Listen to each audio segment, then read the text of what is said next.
नमस्कार दोस्तों, स्वागत है आप सबका। Battle of Plassey Indian history में एक टर्निंग पॉइंट माना जाता है। कैसे? उससे पहले एक चीज़ कि भाई बैटल और वॉर में एक डिफरेंस क्या होता है। एक जो माइनर डिफरेंस वो होता है कि बैटल जो होती है ना वो एक दिन के लिए लड़ी जाती है, जैसे battle of Plassey, battle of Buxar. और जो वॉर होती है ना वो एक दिन से ज़्यादा की होती है, जैसे कार्नेटिक वॉर। अब भाई वो डेट कौन सी थी बैटल ऑफ प्लासी की? वो डेट 23 जून 1757।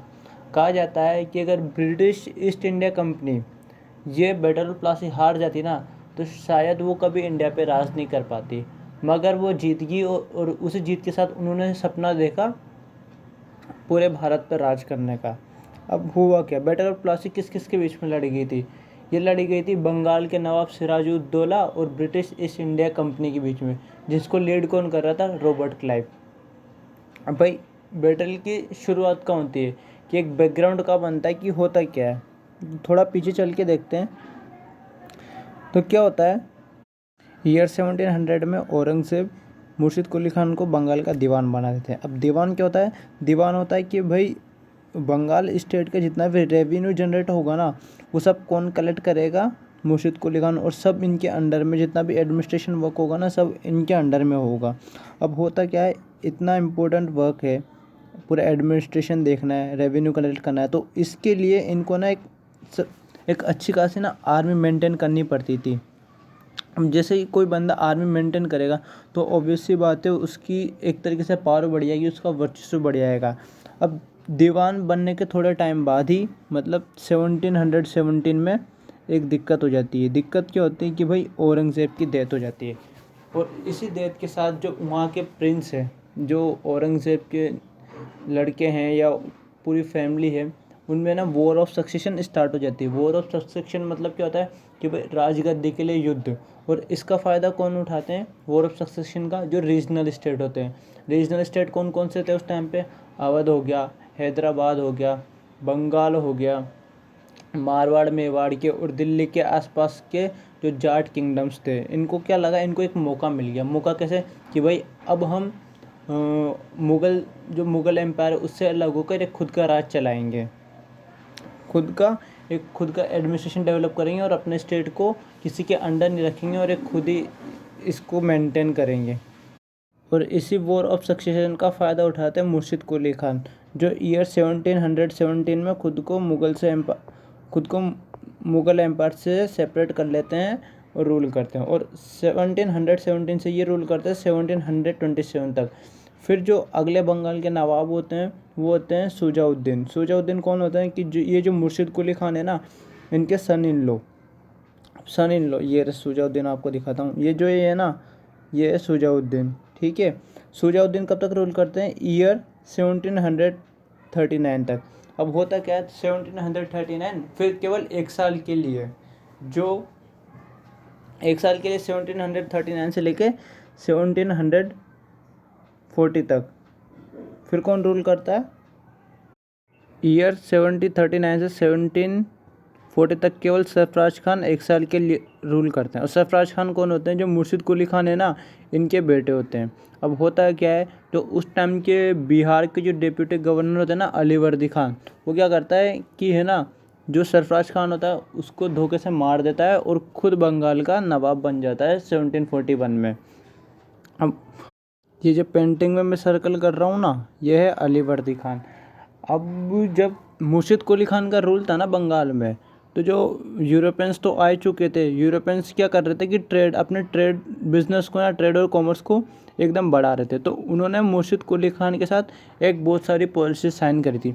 उस पॉलिसी में क्या होता था कि जो यूरोपियंस या जो ब्रिटिश ईस्ट इंडिया कंपनी जो ट्रेड करती थी ना, तो उनको जो ड्यूज़ होती थी ना, मतलब कि ट्रेड करने के लिए जो ड्यूज़ और जो टैक्स देना पड़ता था, उनको उसमें भारी छूट मिलती थी।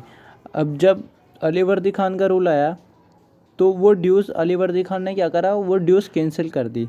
वो ड्यूज़ प्रोवाइड करना, जो प्रिविलेजेस मिलते थे ना ब्रिटिश ईस्ट इंडिया कंपनी को, वो ख़त्म कर दिए। क्यों? क्योंकि मुर्शिद कुली खान को लगने लगा था ये कहीं ना कहीं जो बंगाल का जो ट्रेजर है ना, बंगाल का जो खजाना है, डायरेक्ट उसके ऊपर इफ़ेक्ट करता है।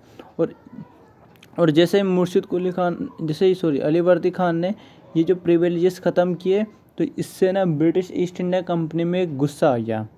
दूसरा काम ब्रिटिश ईस्ट इंडिया ने कंपनी ने क्या किया कि भाई जो ये कलकत्ता वाला रीजन था ना, यहाँ पे इन्होंने फोर्ट बनाना स्टार्ट किया। अब कोई फोर्ट क्यों बनाएगा? ताकि आर्मी मेंटेन कर सके। तो अलीवर्दी खान ने बोला कि भाई आपको तो ट्रेड करना है, आपको फोर्ट से क्या मतलब, आपको आर्मी की ज़रूरत क्या हो रही है? तो अलीवर्दी खान को लगने लगा था कि कहीं ना कहीं ये मेरे रूल को ख़त्म कर देगा। तो अलीवर्दी खान ने क्या सोचा कि बस बहुत हो गया, अब मुझे इनको यहाँ से भगाना है। पर दिक्कत क्या हो जाती है कि ईयर 1756 में अलीवर्दी खान की डेथ हो जाती है। और अगले जो बंगाल के नवाब बनते हैं वो होते हैं सिराजुद्दौला। सिराजुद्दौला कौन होते हैं? जो अलीवर्दी खान की यंगेस्ट डॉटर होती है ना, उसका लड़का होता है। अब केवल 20 ईयर मतलब 20 साल की एज में सिराजुद्दौला बंगाल के नवाब बन जाते हैं। अब नवाब बनते हैं, उनके सामने बहुत सारी प्रॉब्लम्स खड़ी होती है। भाई प्रॉब्लम क्या क्या खड़ी होती है कि जो उनका कज़न था ना, वो उनका विद्रोही था कि नहीं, बंगाल का नवाब तो मुझे बनना है। और वो कज़न कौन था? नवाब वो पुण्य शौकत जंग। और एक और दिक्कत क्या थी, जो उनका आर्मी का कमांडर था ना, आर्मी का कमांडर कौन? मीर जाफ़र, वो उनके खिलाफ रिबेल बगावत कर रहा था। अब मीर जाफ़र कौन था? कि जो अलीवर्दी खान की बहन थी ना, उनका हस्बैंड। और दूसरी चीज़ क्या थी एक और, कि जो डोमिनेंट ग्रुप था ना सिराज उद्दौला की कोर्ट में, जैसे जगत सेठ हो गया, इधर से ओमीचंद राय हो गया, राय वल्लभ हो गया, ये एक डोमिनेंट ग्रुप था। ताकि डोमिनेंट ग्रुप मतलब इनका है ना, जो कोर्ट होता था ना उसमें इनका वर्चस्व था कि जो ये बात बोलते थे उनको कोई टाल नहीं सकता था। तो सिराजुद्दौला ने क्या किया कि जो ये डोमिनेंट ग्रुप था ना, इसको रिजेक्ट निकाल दिया। और दूसरा काम क्या किया, जो ये मीर जाफ़र जो आर्मी कमांडर होता था ना, इसको रिटायर कर दिया और किसी और को अपॉइंट कर दिया। तो हाँ, कहीं ना कहीं सिराजुद्दौला ने खुद को सेफ बना लिया।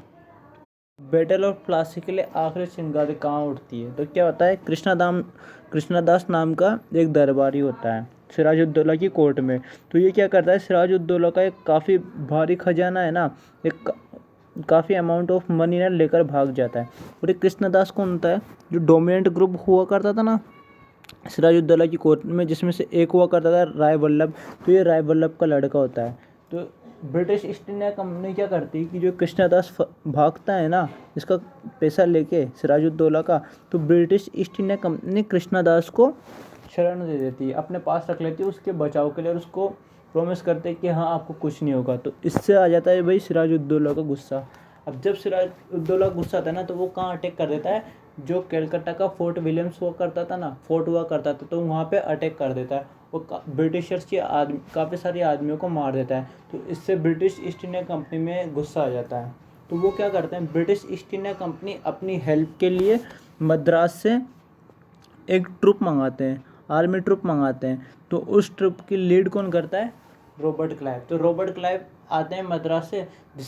अब भाई जो रॉबर्ट क्लाइव होते हैं ना, एक बहुत ही क्लेवर कमांडर माने जाते हैं ब्रिटिश ईस्ट इंडिया कंपनी में। कहा जाता है कि अगर ब्रिटिश ईस्ट इंडिया कंपनी को इंडिया में जो राज करने का एक जो सपना था ना, वो कहीं ना कहीं रॉबर्ट क्लाइव ने पूरा किया है। तो रॉबर्ट क्लाइव क्या करते हैं कि जैसे ये अपनी आर्मी को लेकर मद्रास से कलकत्ता आते हैं ना, तो ये क्या करते हैं, जो अलीवर्दी खान जो और सिराजुद्दौला के टाइम पे जो रिबेल हुआ था ना, सिराजुद्दौला के टाइम पे जो मीर जाफ़र ने रिबेल किया था, जो आर्मी कमांडर हुआ करते थे, और जो डोमिनेट ग्रुप वो हुआ करता था ओमीचंद राय वल्लभ, ये उनसे ना एक अलायंस बना लेते हैं कि उनको अपने साइड कर लेते हैं। और कंडीशन ये रख देते हैं कि अगर हम सिराजुद्दौला को हरा देते हैं तो मीर जाफ़र जो होंगे ना, वो बंगाल के नवाब बन जाएंगे।